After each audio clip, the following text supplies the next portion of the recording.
Programang ito ay rated SPG, striktong patnubay at gabay ng magulang ang kailangan. Mapagtatanto ni Santino na wala ring kwenta kahit kumita pa siya ng malaki sa pagsama kila Lucio dahil hindi niya naman mabigyan ng pera si Marites.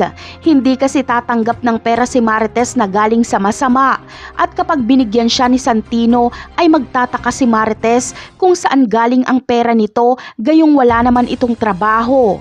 Kaya malalaman din ni Marites na galing ito sa masama. Sa kabilang banda naman ay agad na sususpindihin ni Suarez si Rigor at agad niya itong kakasuhan para tuluyang masibak sa serbisyo. Takang-taka si Rigor sa kanyang pagpasok dahil galit na galit sa kanya si Colonel Suarez. Galit si Colonel Suarez hindi dahil sa naging relasyon ni Lena at Rigor dahil matagal niya nang alam ito.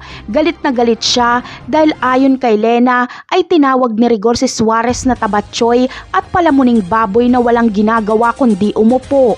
Nainsulto ng gusto si Suarez kahit totoo naman kung ang pag-aakusa ni Lena kay Rigor na niloko siya nito ay hindi ito sapat para masibak si Rigor dahil walang formal na complaint si Lena at isa pa ay wala siyang naipakitang ebidensya at hindi valid ang pagrereklamo ng lasing. Pwedeng palabasin na ginigipit lang ni Lena si Rigor kaya kailangan muna itong imbestigahan pero hindi uubra sa isip ni Colonel Suarez na palamuning baboy ang tingin sa kanya ni Rigor.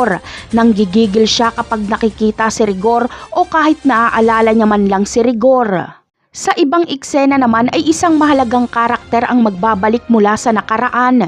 Ito ay walang iba kundi si Severino. Buhay pa pala si Severino at itinago lang ito ni Ramon habang ginagamot. Matagal na nakomato si Severino pero magigising na nga ito. At kapag makausap ito ni Ramon ay siguradong tapos ang maliligayang araw ni Olga at David. Napakarami pa nating dapat abangan sa mga susunod na episode. Paalam!